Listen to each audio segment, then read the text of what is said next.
Dice así la palabra de Dios. Judas, siervo de Jesucristo y hermano de Jacobo, a los llamados, santificados en Dios Padre y guardados en Jesucristo, misericordia y paz y amor os sean multiplicados.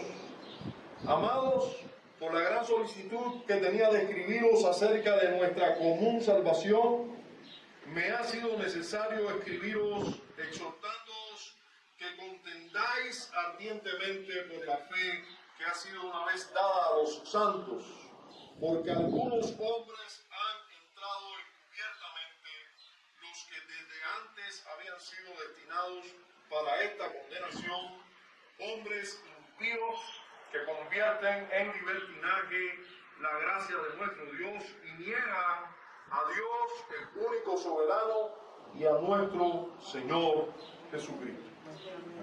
Padre, rogamos una vez más tu auxilio, así como te pedía nuestro hermano de parte de todos nosotros, nuestro hermano Adrián, así te ruego que hables a nuestros corazones, que hables a nuestra vida, por medio de tu palabra, a través de mí, Señor, y a pesar de mí. Te imploramos en Cristo Jesús, todo rogando y confiando de que vas a dar mucho más de lo que nosotros te pedimos.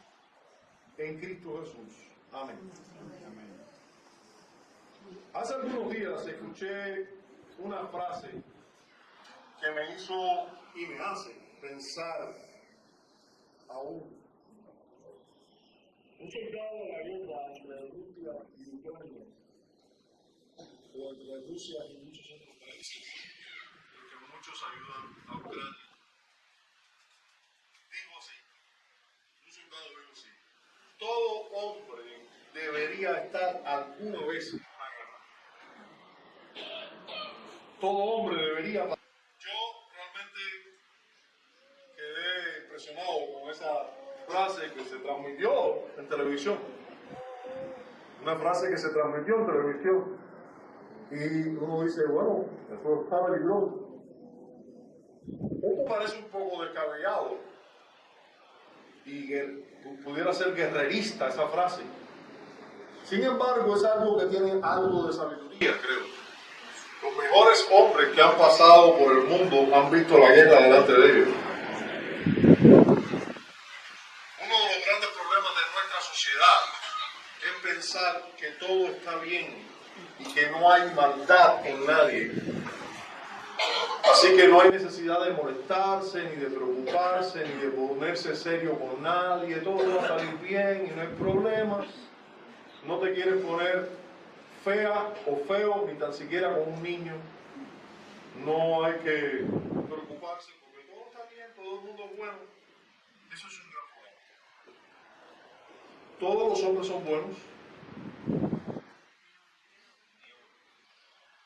No hay necesidad de defender ninguna verdad en este mundo. ¿Tendrán los hombres buenos que ponerse fuertes en algún momento? ¿Tendrán que ponerse feos en algún momento? ¿Es distinta la condición de la maldad dentro de la iglesia? ¿Será que en la iglesia nunca hay maldad? ¿Será que todos los hombres que vienen a la iglesia, que están en la iglesia, son buenos? ¿Podrán entrar los hombres perversos y malintencionados a la iglesia también? ¿Qué hay que hacer con ellos si entran? ¿Cuál será el frente de batalla de hombres malos si entran en la iglesia? O sea, el frente de batalla contra los hombres malos. Si ellos entran, ¿cómo los vamos a enfrentar? ¿Cómo debemos defendernos de los hombres malos que entren a la iglesia? ¿Debemos usar armas físicas, airarnos, defendernos a capa y espada con violencia? Bien, la carta de Judas es una carta de finales del primer siglo. Fíjense, es contemporánea con estas cartas que hemos estudiado, es posterior a casi todas las cartas apostólicas, o sea, es posterior a primera y segunda de Pedro, es posterior a casi todas las cartas de Pablo, y hay evidencias internas de ella, porque ella cita en segundo de Pedro, Esta carta de Judas cita a Segunda de Pedro como una carta que debemos, como algo que deberíamos tomar en cuenta. Esta carta de finales del primer siglo, y ya que vamos a ver cómo esta carta de finales del primer siglo nos puede hablar a nosotros en este tiempo. Y vamos a ver cómo ya a finales del primer siglo se ve el peligro, y ya lo vimos en primera, segunda y tercera de Juan, se ve el peligro de malos hombres afrentando a la iglesia y provocando que ésta se pusiera en guardia. Hay que estar en guardia. Nosotros, si nos acercamos a la carta, vamos a ver en primer lugar que esta carta no es de Judas Iscariote. Algunos oyen Judas y el primer Judas que le viene a la mente es el Judas malo. Como así mencionamos a David, nos acordamos del pecado de David, nosotros tendemos a recordarnos de los malos. Hermanos, el nombre Judas es un nombre común de la época en que se desarrolló o se escribió todo el Nuevo Testamento.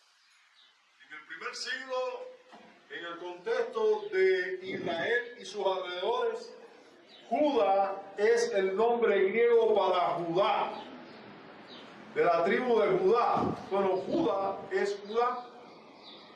Y Judá se llamaba mucha gente. Si usted ve en el Nuevo Testamento, hay varios Judas. De hecho, había dos discípulos que eran Judas. Se llamaban Judas. Judas Iscariote y Judas Tadeo. Y este Judas, por cierto, era hermano de Jacobo también, Judas Tadeo. Así que por eso hay un problema con esta carta y algunos piensan que este Judas es Judas Tadeo, el apóstol, mientras otros aseguran que no es Judas Tadeo, sino Judas, el hermano de Jacobo también, y hermano o medio hermano de Jesús.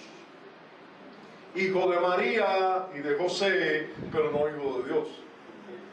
Entonces, casi todos, para no entrar en un debate ni perder tiempo en eso, usted lo puede leer, puede argumentarse y buscar, pero yo solamente le voy a decir que después de buscar suficientemente, llegué a la convicción también de que Judas, el hermano por parte de madre, ¿verdad?, de Jesús, fue de Jesús hombre, de Jesucristo, de Jesús, el hijo de María, humanamente hablando. Este hombre es Judas, hermano de Jacobo. Este Jacobo fue Santiago, uno de los ancianos de la iglesia en Jerusalén, que usted ve ya en el primer concilio, que tiene un renombre, que las personas lo vieron. Estos hermanos de Jesús que al principio no creían, pero que después estaban dentro de los 120 que habían creído, los hermanos de Jesús, y también María estaba ahí con los discípulos. Este Judas era un hermano menor, si usted puede ver en los evangelios, que dentro de los hermanos de Jesús estaba Jacobo, estaba Judas y estaba Simeón, pero este era uno de los hermanos menores, pudiéramos decir, de Jesús. Y él se llama a sí mismo en la carta de manera, de una manera muy correcta y medida, así como Santiago en su carta, que es el hermano de Jesús también, se llama a sí mismo esclavo de Jesucristo o siervo de Jesucristo, no se llama hermano del Señor Jesucristo, se llaman los dos en sus cartas presentándose, ni se dicen apóstoles porque no lo son, ni se llaman a sí mismos hermanos de Jesús, aunque lo eran naturalmente del Jesús humano. Ellos se llaman siervos de Jesucristo, los dos, tanto Santiago como Judas. Este Judas, hermano menor de Jesús humanamente hablando, siervo, se llama a sí mismo siervo de Jesucristo. La palabra siervo usada ahí es la palabra doulos en griego, que es la palabra también se puede traducir como esclavo de Jesucristo. Jesús, para ellos Jesús es su Señor, no su hermano.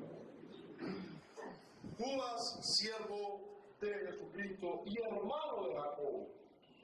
Y hermano de Jacobo, pues muchos en esta época tenían a Jacobo como un hombre importante en la iglesia, como un anciano importante. Este Judas había sido también, llegó a ser también anciano o pastor de la los remitentes, o a quien él escribe, bueno, la edición de mi Biblia dice que era una epístola universal. Cuando se habla de epístola universal, lo que se está queriendo decir es que no está dirigido a una persona, no está dirigido a una iglesia en específico, no está dirigido a creyentes de la época, de la época. O sea, que fue escrita esta carta para que se pasara de iglesia en iglesia, porque es un consejo no para una iglesia, sino para la iglesia que se conocía en la época, para toda la iglesia o para la iglesia universal. Y nosotros vemos aquí, desde la salutación, que está dirigida a cristianos, en sentido general. Dice: Judas, siervo de Jesucristo y hermano de Jacobo, a los llamados, santificados en Dios Padre y guardados en Jesucristo. Fíjense, no dice a la iglesia que está en Corinto, ni a la iglesia que está en Filipo, ni a fulano, ni a ciclano. Una carta dirigida a creyentes en sentido general. Ahora, veamos la respuesta a las preguntas, a las incógnitas que nosotros teníamos mientras nos acercamos a los primeros 4 versos de esta carta. Vamos a tener una respuesta a las preguntas que nos hacíamos al analizar solo esos primeros 4 versos. Y vamos a hacerlo bajo el título: un pedido fervoroso. Un pedido fervoroso. Es el pedido que Judas le hace a estos creyentes. Un pedido fervoroso. Y lo vemos claramente ya desde que comienza a hacerle un pedido. Desde el verso 3, él le dice: amados, por la gran solicitud que tenía de escribiros acerca de nuestra común salvación, me ha sido necesario escribiros, exhortándoos que contendáis ardientemente por la fe que ha sido una vez dada a los santos. Eso es un pedido fervoroso. Ahora, en relación a ese pedido fervoroso, primero vamos a ver la identidad de aquellos a los que se les hace el pedido. ¿A quiénes se les hace ese pedido fervoroso? Bien, se les hace ese pedido fervoroso, lo podemos ver aquí en los primeros 2 versos. En los primeros 2 versos vemos que Judas describe a ciertas personas, a los llamados. Los llamados. Hermanos, indudablemente esta carta está escrita por un pastor de una iglesia a cristianos de distintas iglesias, ¿verdad? Eso en el primer siglo, en la etapa quizás tardía del primer siglo, en los años 80 y tanto o 90 y tanto de nuestra era. En ese tiempo, este pastor que había nacido en el mismo hogar donde nació nuestro Salvador, hijo de la misma madre de nuestro Salvador, humana, este hombre que después fue un anciano con sabiduría, le escribe a los cristianos. ¿Y cómo les llama?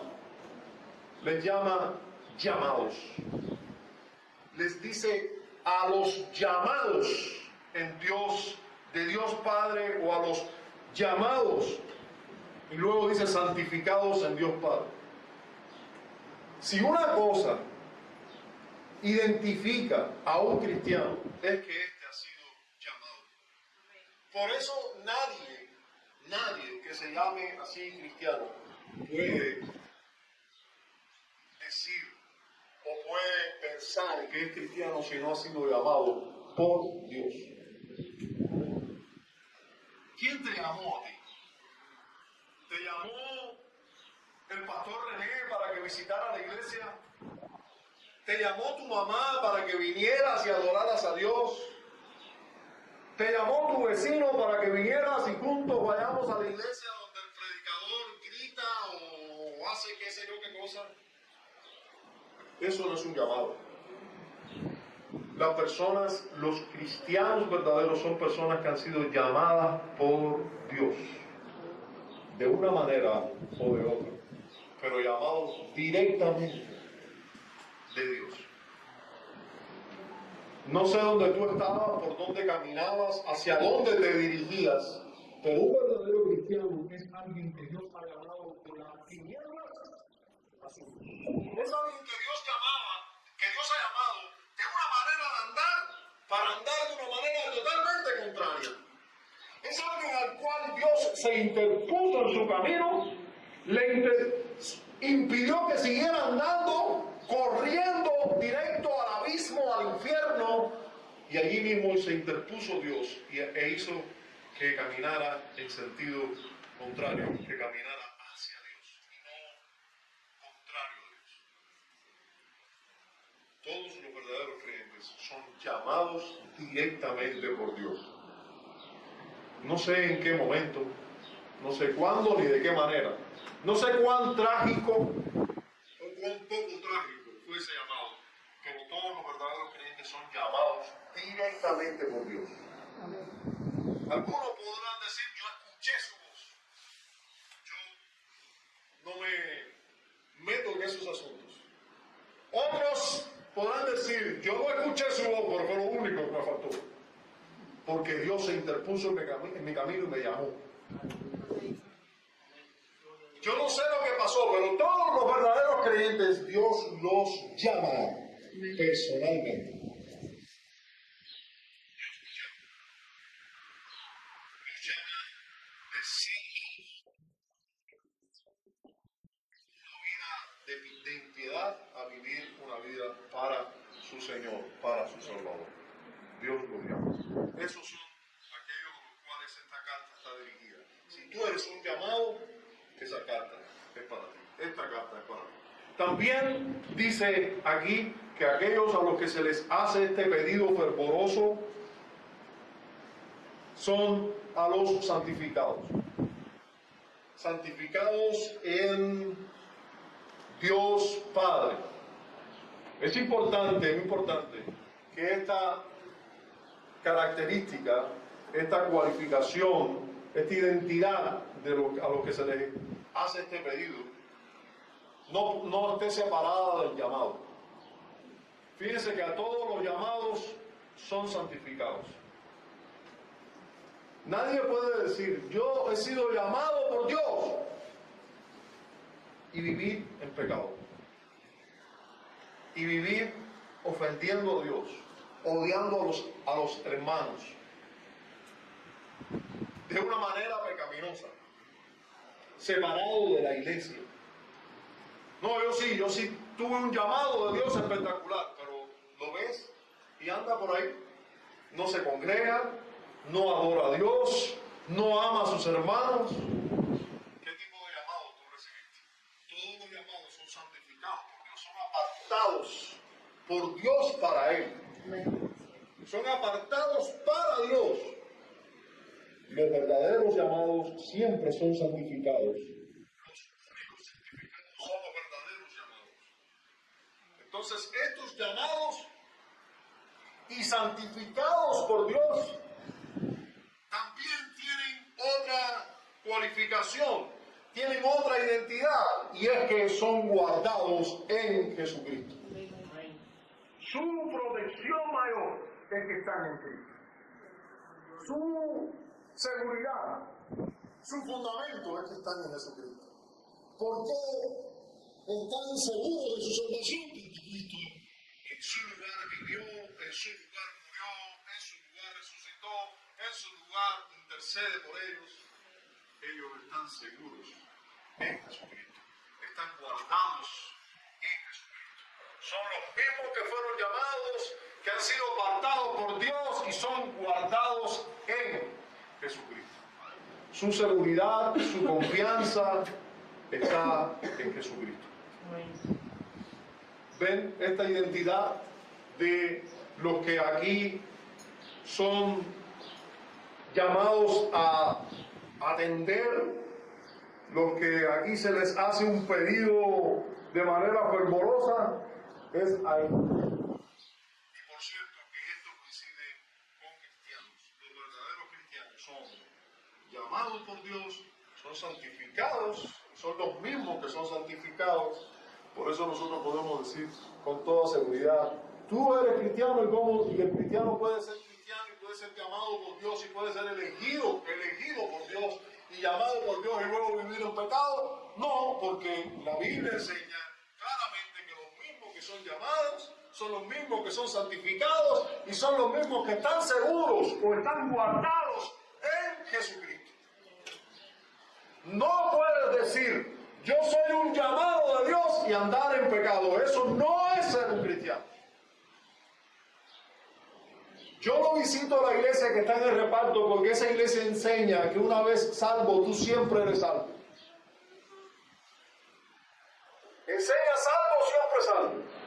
No, esa iglesia enseña que los salvos son los llamados por Dios. No son llamados por ellos mismos. Ellos no visitan la iglesia porque ponen por orgullo. Ellos no visitan la iglesia porque creen que visitando la iglesia se salvan. No, ellos visitan la iglesia, están en la iglesia porque han sido llamados por Dios. Pero el mismo Dios que los llamó con toda seguridad, los aparta para Él. Y esos mismos están seguros y dependen, su seguridad es porque están en Jesucristo. Amén. Ellos están seguros de su salvación, sí, porque están guardados en Jesucristo. Ellos ya no son de ellos son de Jesucristo. Ellos están en Cristo. Ellos nacieron en Adán, pero ahora están en Cristo. Fueron llamados por Dios para estar en Cristo. Por eso están guardados en Cristo Jesús. Ellos no predican que una vez que tú has sido llamado, ya tú puedes andar en pecado. No, ellos predican que una vez que tú has sido llamado, tú has sido santificado también. Y tú has sido guardado también en Jesucristo. Eso es lo que enseñan. Es lo que predican, es lo que confiesan. Y lo que vamos a seguir haciendo, porque es lo que enseña la Escritura. Es lo que enseña la Escritura. Ahora, ¿qué más podemos decir de estas personas a las que se les escribe esta carta y se les hace este pedido fervoroso? Bueno, que a estas personas se les desea más gracia, más misericordia y más paz. ¿Cómo es esto? Porque estas personas han recibido gracia porque de la masa de hombres perversos que iban corriendo al infierno, estos han sido llamados y han sido apartados para Dios y han sido puestos en Jesucristo.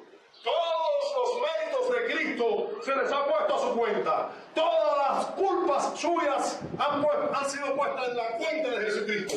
Estas personas han recibido mucha gracia. Bueno, se les desea más gracia. No, casi que no es posible recibir más gracia, pero se les desea más gracia. Dice en el verso que sigue, se les desea más gracia. Este pastor, este anciano, este siervo de Jesucristo, le desea misericordia y paz y amor. Le desea que más misericordia de Dios haya sobre ustedes. Le desea que más paz de Dios. Dios ha hecho la paz con ustedes, pero que Dios les conceda más paz a ustedes.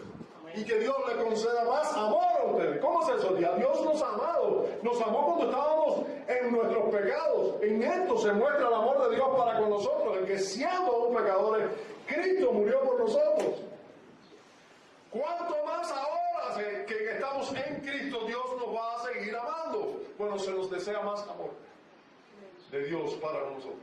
Y se nos desea que nosotros amemos más a Dios. Y se nos desea que nosotros amemos más al prójimo. Eso es lo que se nos desea. Que haya más amor de Dios para nosotros y de nosotros hacia Dios y de nosotros hacia nuestro prójimo. Eso se nos desea. Bendito sea Dios por desearnos tanto bien. Esto a los que están en Él se nos desea tanto bien. No sé qué hacemos rodeándonos con el mal.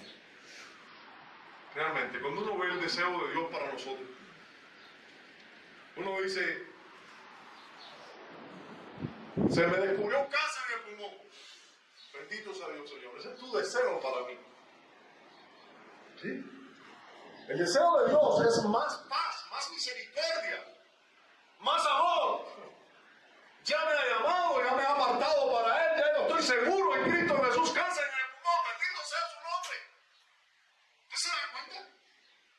mala noticia. El comunismo va a arreciar, bendito sea su nombre, no va a haber más gasolina, bendito sea su nombre. No hay medicamento, bendito sea su nombre. Viste, salí del aceite ya. Otro nivel.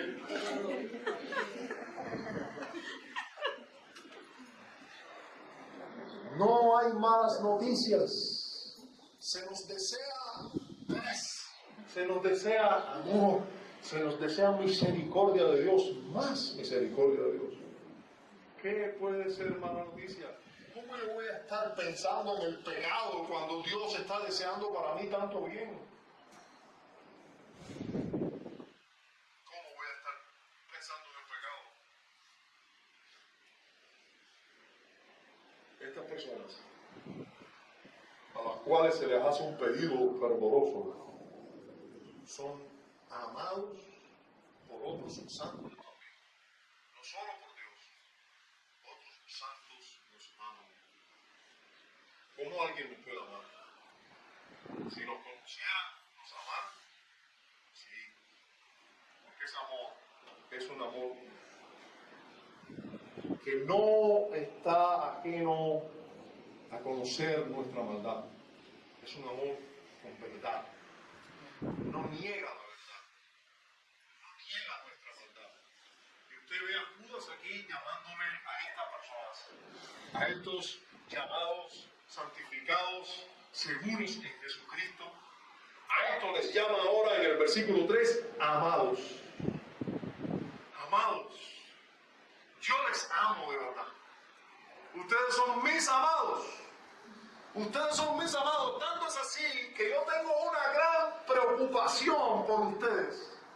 Tanto es así que tengo una gran solicitud de escribirles.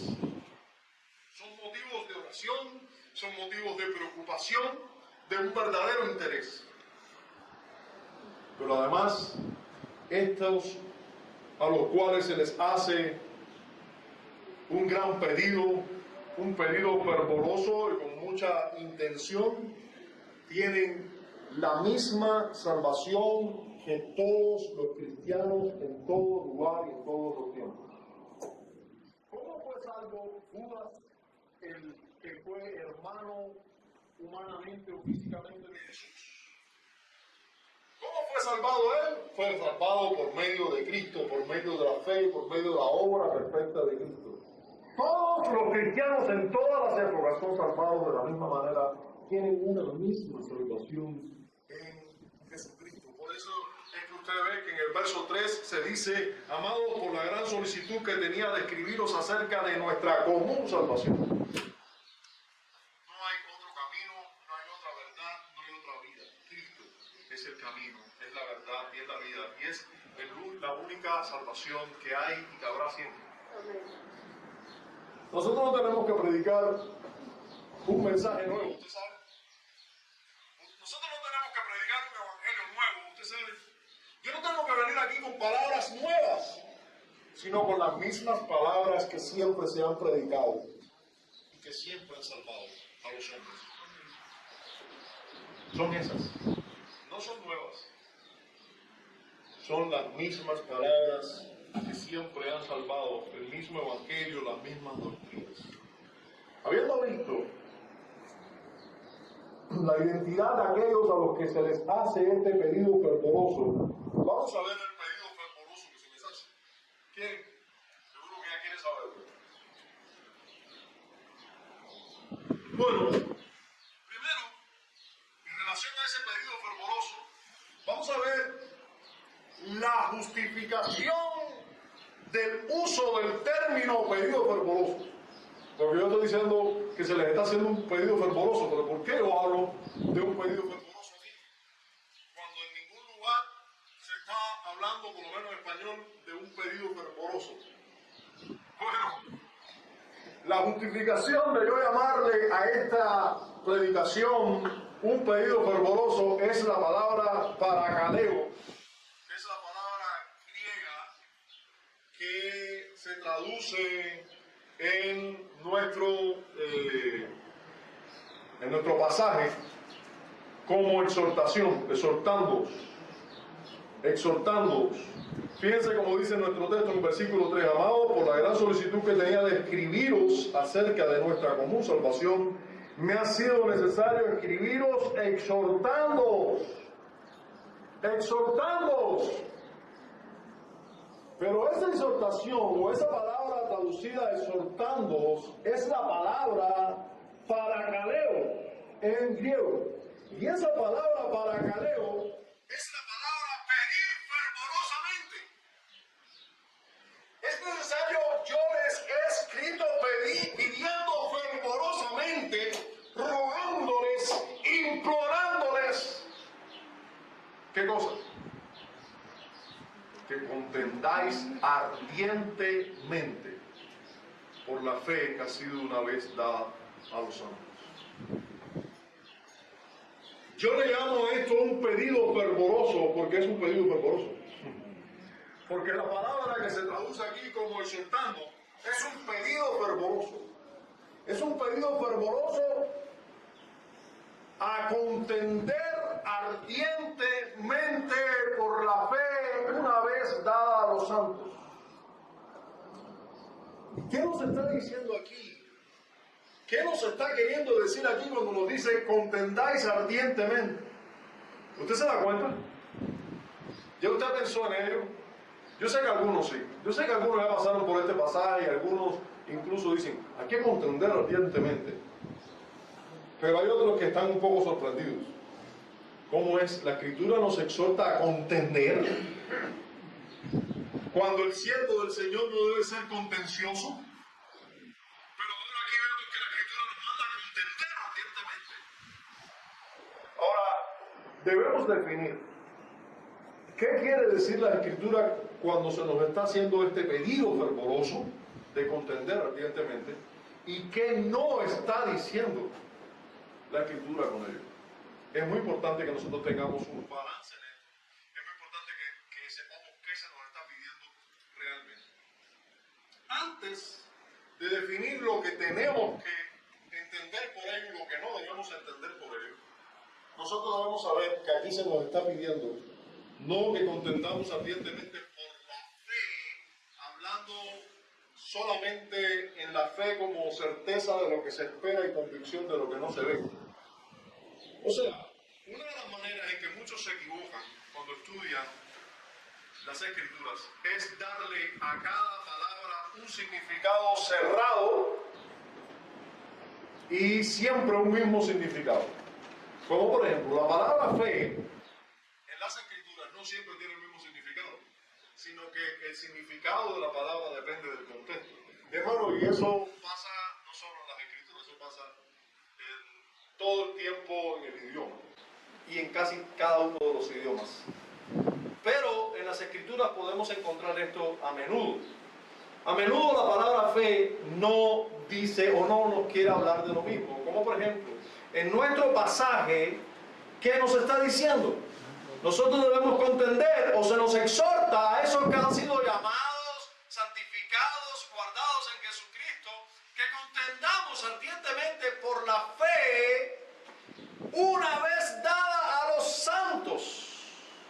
Esa fe una vez dada a los santos no es solamente la fe que es un don de Dios, que es el creer en Dios o creer en Jesucristo para salvación, sino por la fe que ha sido una vez dada a los santos, es por la doctrina una vez dada a los santos, por ese paquete de enseñanzas una vez dada a los santos.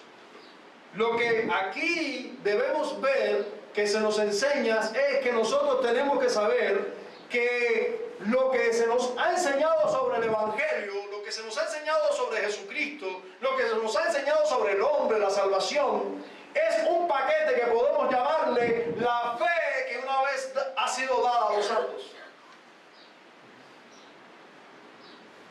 Y es por eso que debemos contender ardientemente por la doctrina. Usted se da cuenta que muchas veces nosotros estamos contendiendo ardientemente por la fe una vez dada a los santos cuando estamos defendiendo nuestra confesión de fe. ¿Qué cosa es la confesión de fe? Sino un paquete de enseñanzas bíblicas que resumimos en un documento y defendemos ardientemente.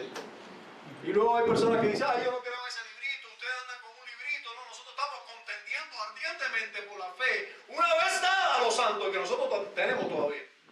Es la misma fe. Es la misma doctrina. Nosotros creemos y confesamos lo mismo que los cristianos del siglo XVI y XVII. Por cierto, que ellos incluyeron en ese documento elaborado en el siglo XVII las mismas doctrinas que se elaboraron allá en el primer siglo, las mismas doctrinas bíblicas que luego fueron confesadas en el primer concilio en Jerusalén, pero también en el concilio de Nicea, también en todos los concilios, Calcedonia, Macedonia, todos los concilios. Todo está resumido en ese documento. Por eso esa fe, ese paquete doctrinal, una vez dado a los santos, es lo que nosotros tenemos que preservar y tenemos que contender ardientemente por ellos.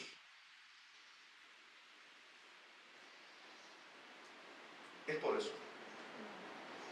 Ahora, ¿qué quiere decir contender ardientemente y qué no quiere decir contender ardientemente? ¿Quiere decir contender ardientemente que nosotros tengamos que airarnos cuando la Escritura nos enseña que la ira del hombre no obra la justicia de Dios? Cuando nosotros sabemos también que estos hombres a los cuales nos debemos oponer, ya de antemano están destinados para ello y que van a ser juzgados por Dios, ¿tenemos que nosotros desesperarnos con estos hombres? No. Tenemos que contender nosotros con mucha ira y enojo y con disposición de usar incluso la violencia cuando nosotros sabemos que ellos caen en esas falsas doctrinas y van a seguir en ellas porque Dios los ha entregado a eso. ¿Debemos nosotros desesperarnos por ganar una batalla cuando nosotros sabemos que quien nos guarda sin caída es el Señor Jesucristo? Y esa es la conclusión de nuestra carta. Debemos nosotros contender, fajarnos y usar violencia y desesperarnos cuando nos dicen que el siervo del Señor no debe ser contencioso. No. Indudablemente ese no es el extremo que se nos manda aquí. Pero indudablemente nos quieren sacar de la indolencia, de la frialdad y del no hacer nada. Indudablemente hay algo que hacer, hay una postura que tomar y hay algo que defender. Lo que hay que defenderlo con el carácter apropiado, hay que defenderlo con justicia, hay que defenderlo con verdad, hay que defenderlo seriamente.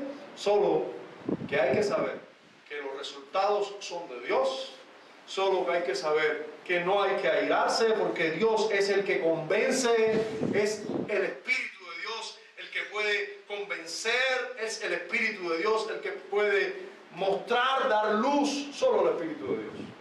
Pero indudablemente hay una actitud que tomar.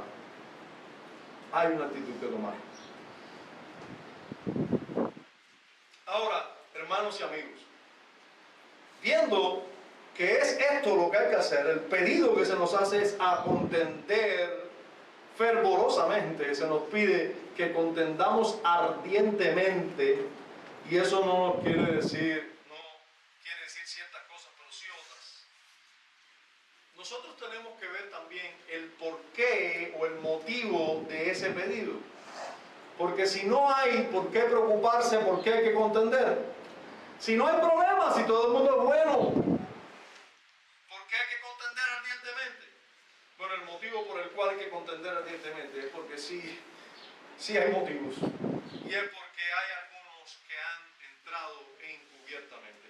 Dice el versículo 4, porque algunos hombres han entrado encubiertamente, los que desde antes habían sido destinados para esta condenación, hombres impíos que convierten en libertinaje la gracia de nuestro Dios y niegan a Dios, el único soberano, y a nuestro Señor Jesucristo. Entonces hay algunos que han entrado encubiertamente. Entrado Qué bueno. Qué bueno que usted se da cuenta que ese entrado implica que hay una puerta para entrar. Implica que hay una membresía establecida en cada iglesia local. Y que para pertenecer a la iglesia local hay que entrar. Y hay una manera de entrar a la membresía. No es entrar a esa puerta, porque por esa puerta puede entrar cualquiera. Y eso no son un problema, eso no son un peligro, aunque algunos quieren limitar a entrar por esa puerta. Pero no es un problema que usted entre por esa puerta y ser el peor de los pecadores, incluso impenitente, que quiera seguir pecando. Entre y póngase a la palabra de Dios. La palabra de Dios lo va a condenar. Y puede hacer mucho por usted. Me contaba mi cuñado ahorita de una historia real que vio de un asesino en serie, como en el juicio a este asesino, una vez descubierto después de matar a muchas mujeres, fueron acusándole, y como en cada acusación él estaba muerto de risa, porque él los había matado y no se había arrepentido de matarlas, pero que uno de sus acusadores, de los familiares, que había perdido a su mujer o a su hermano, a su qué sé yo, fue y dijo, y este hombre, ahora que iba ahí a acusarlo, era un creyente que había sido perdonado por Dios, y le dijo a este asesino en serie: yo no te condeno, yo incluso no puedo hacer otra cosa que ofrecerte mi perdón. Tú mereces la ira de los hombres y de Dios, pero yo no te deseo mal, yo te perdono, porque también yo he pecado contra Dios y Él me ha perdonado. Y dice, me contaba mi cuñado, que este hombre se echó a llorar. Fíjense, estaba muerto de risa mientras lo estaban acusando: tú eres un asesino, tú eres malísimo, mereces la muerte y mataste a fulano y ciclano. Y él muerto de risa. Y cuando le dijeron te perdono, se echó a llorar. Y hermanos y amigos, indudablemente hay una puerta de un local de reunión, pero esa no es la puerta a la que se refiere nuestro autor inspirado. En esta puerta pueden entrar todos, no hay problema. Deberíamos dejar que todos se expongan, deberíamos invitar a todos a venir a exponerse a la predicación del Evangelio. Pero entrar a las puertas, entrar a la iglesia, no es entrar al local de la iglesia.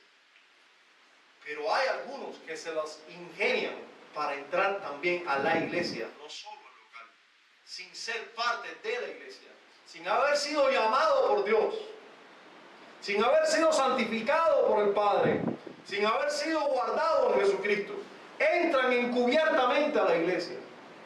Y así usted nos podrá entender a nosotros. Usted, amigo que nos visita, o incluso hermano quizás algunos, nos podrá entender por qué nos debemos tomar tiempo para examinar quiénes son, cuál es la obra que Dios ha hecho en usted. A ver si verdad usted es un llamado por Dios, un santificado por el Padre, un guardado en Jesucristo. Si es así, nosotros le recibiremos, pero trataremos de cuidarnos de que nadie entre encubiertamente, aunque lo harán de todas formas, sí, seguro que lo harán, solo que nosotros no le vamos a facilitar el trabajo, nosotros se lo vamos a poner un poco difícil. Es nuestra tarea, es lo que vemos que tenemos que hacer. Pero algunos siempre entran encubiertamente. Ahora, pero eso no solo entran encubiertamente, estos hombres, llamados aquí hombres, pero pudieran ser algunas mujeres también, no trata de eso. Ustedes, las mujeres, las voy a dejar de vacaciones hoy, son hombres los que entran encubiertamente. Y estos hombres tienen ciertas características, son descritos aquí por el anciano Judas, han sido descritos aquí, y fíjense cómo aquí se describen claramente. Son hombres impíos, en otras palabras, son hombres no regenerados, no son píos, no son piadosos, son hombres con impiedad, con deseo de impiedad, no personas que batallan con sus pecados, no personas que quieren pecar, que anhelan pecar y no tienen temor de Dios, son impíos, convierten, dice, en maldad o en pecado la gracia de Dios. Lo que dice el verso es, algunos hombres han entrado encubiertamente en los que desde antes habían sido destinados para esta condenación, hombres impíos que convierten en libertinaje la gracia de Dios. O sea, se exponen a la gracia de Dios, el perdón, y dicen, Dios me ha perdonado, Dios me ha amado, ¿y qué yo voy a hacer con eso? Seguir pecando. ¿Se dan cuenta que la Escritura no dice que esos son cristianos que se apartan? No, porque ustedes dicen que una vez salvo, bueno, entonces fulanito que se salvó y ahora está en pecado. No, ese es un hombre impío. Nunca ha sido llamado por Dios, nunca ha sido santificado por el Padre, nunca ha sido guardado en Jesucristo. Ese es un impío que anda impíamente, que convierte en la gracia de Dios en libertinaje. Convierte en lo que dicen, Dios me ha amado, en libertinaje para seguir pecando. Para hacer pecados peores, porque ahora tienen conciencia de un Dios vivo. Pero ahora desfachatadamente se entregan a la maldad. Pero no se dan cuenta cómo describe la Biblia a ese tipo de personas. Lo describe como un cristiano que se apartó. No. Lo describe como hombres impíos que convierten la gracia de Dios en libertinaje. ¿Ve las características? Impíos, personas que están en maldad constante, niegan a Dios y la soberanía de Dios. No sé si les llama la atención esto.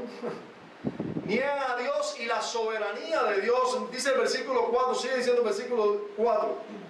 Y niegan a Dios, el único soberano. Niegan a Dios, el único soberano. Niegan a Dios al tú vivir una vida en pecado después de conocer a Dios. Tú estás negando a Dios.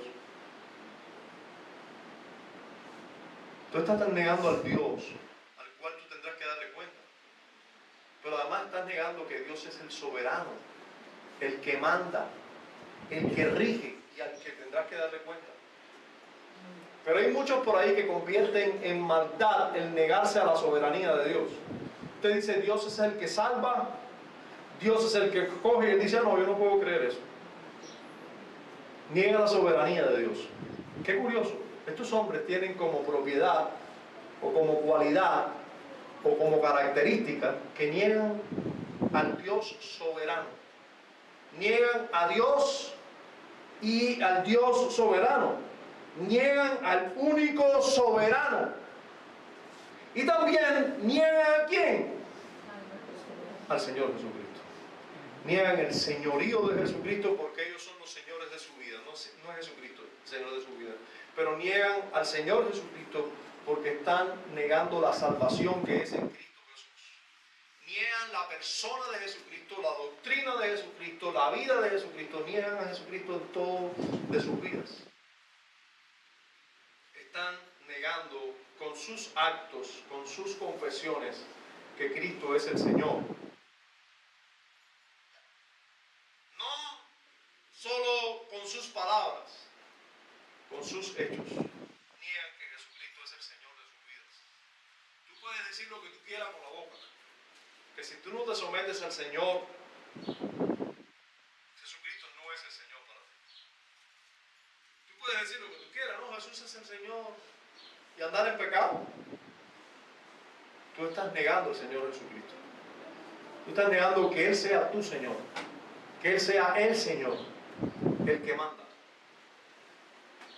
Esas son las características de los hombres que entran encubiertamente y por los cuales tú y yo tenemos que estar dispuestos a contender ardientemente por la fe una vez dada a los santos. Si de una cosa puede estar seguro el cristiano, es que mientras esté en este mundo tendrá que estar en guardia. Hermano, usted se piensa, que usted llegó al lugar donde ya ahora todo aquí ya es felicidad? No.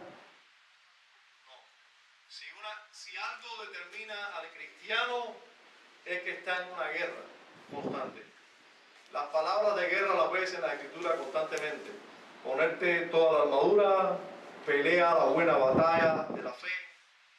Tendrás que estar en guardia. Y que muchos serán los frentes de batallas a los que tendrás que enfrentarte.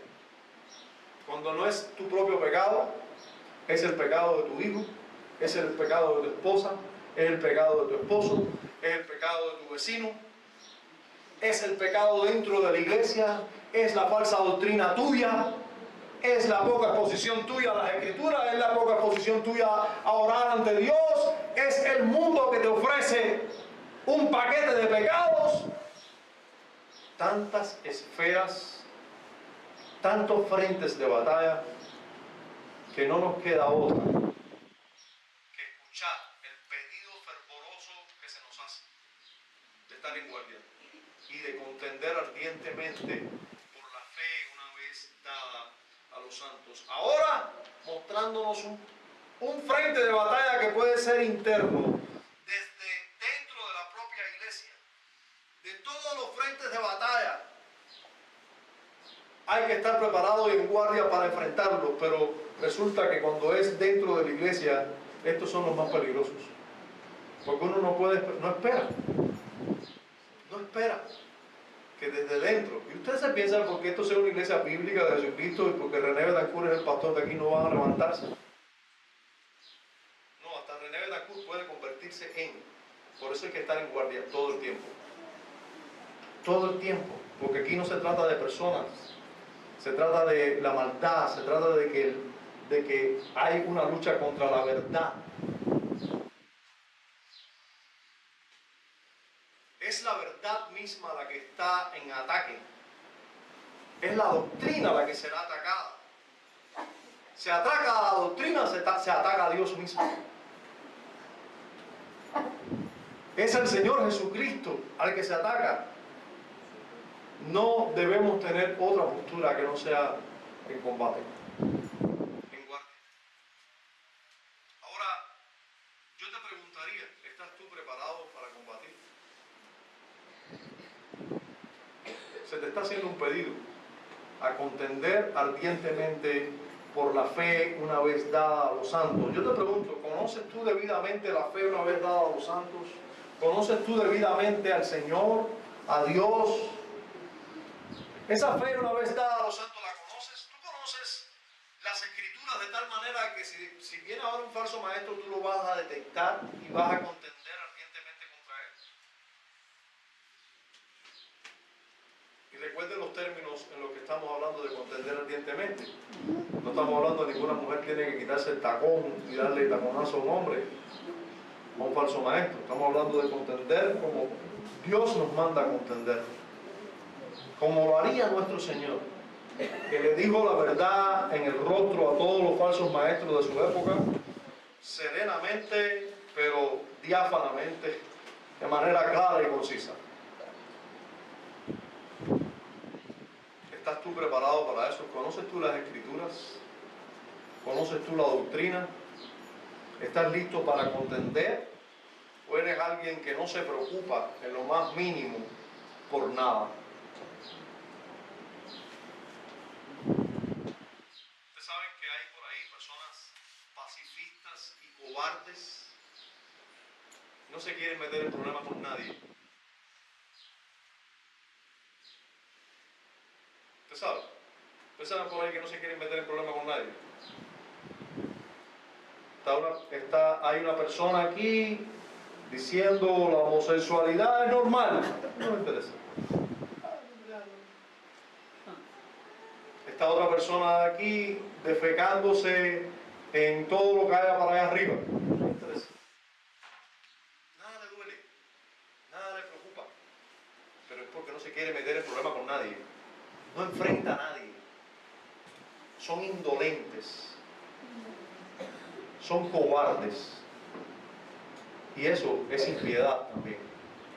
Cuando a una persona no le molesta la mentira, Cuando una persona no reacciona para que la verdad prospere, es una persona indolente y cobarde. Nosotros debemos cuidarnos de eso. La Escritura nos dice que tenemos que contender ardientemente por la fe una vez dada a los santos. Pero déjenme decirte que este contender ardientemente en nuestros tiempos no es solamente dentro de la iglesia. Es que la verdad está siendo atacada en todo lugar. En nuestra familia, en el contexto de nuestro hogar, la verdad está siendo atacada. En nuestro barrio, la verdad está siendo atacada. En nuestra sociedad, la verdad está siendo atacada.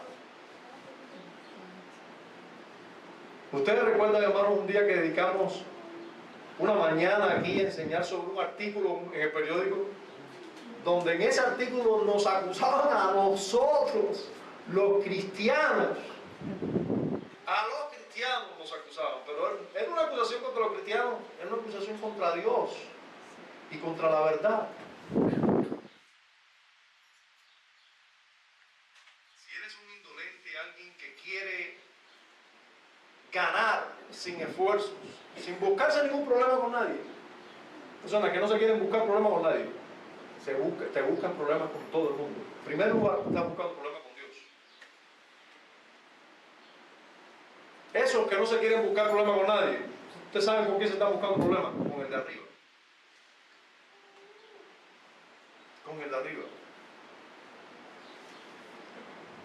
¿Tú quieres quedar bien con todo el mundo y piensas que se puede hacer eso? No. No se puede quedar bien con todo el mundo. No se puede quedar bien con todo el mundo. A usted un día se le va a mandar, usted que quiere quedar bien con todo el mundo, se le va a mandar estar definido. Dime, ¿de parte de quién estás? Pronúnciate.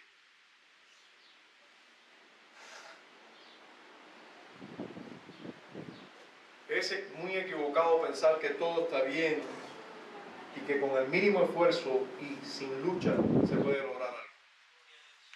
No se crea que es así.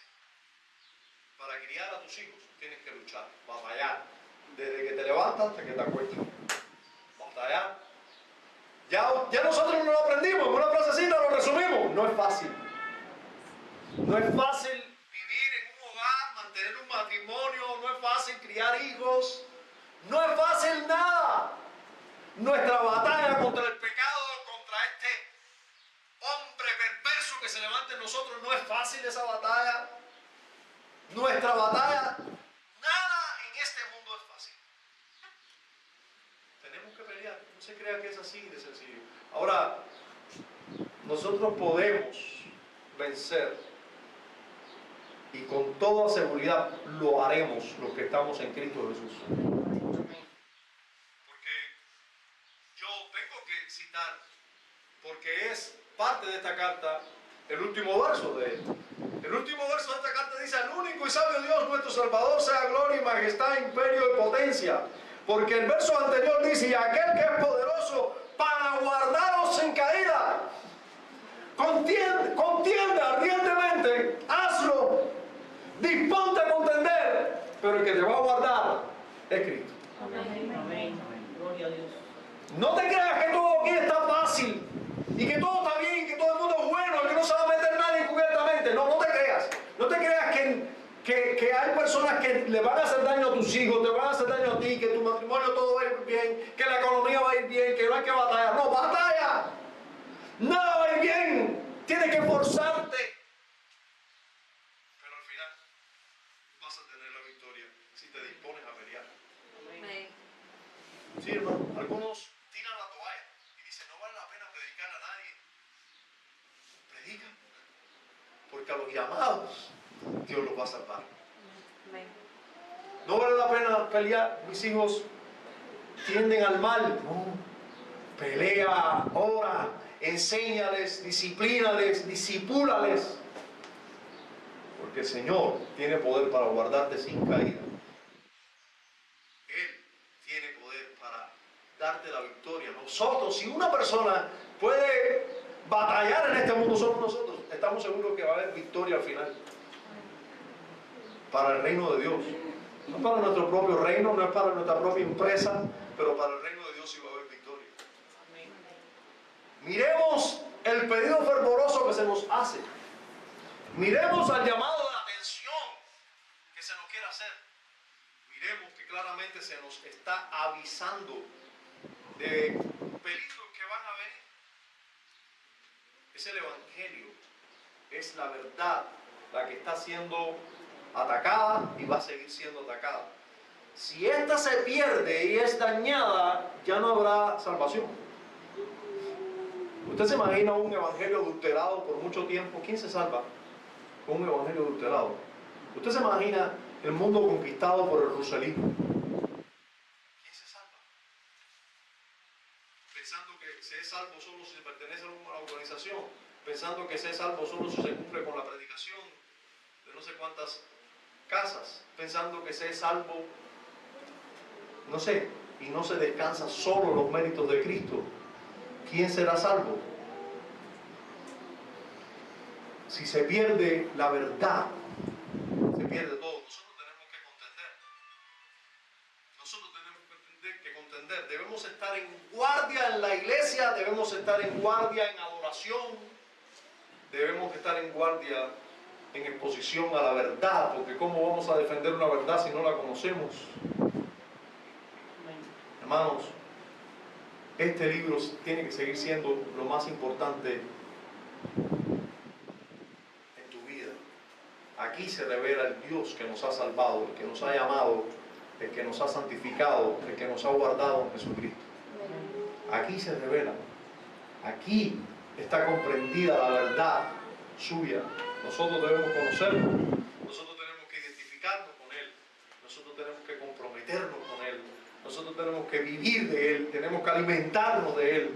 No sé cómo puedes vivir sin Él. Debería ser nuestro alimento deseado.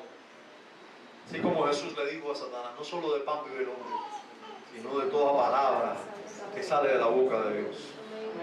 Por esa contendamos ardientemente.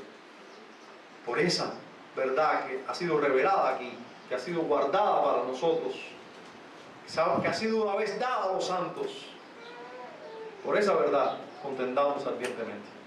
Padre, gracias en Cristo Jesús por revelarte a nuestras vidas, por darnos la verdad, darnos a Jesucristo y darnos toda la revelación de Él en tu palabra. Concédenos amar esa verdad, cuidar y contender ardientemente por esa verdad. En Cristo Jesús, damos gracias. Amén.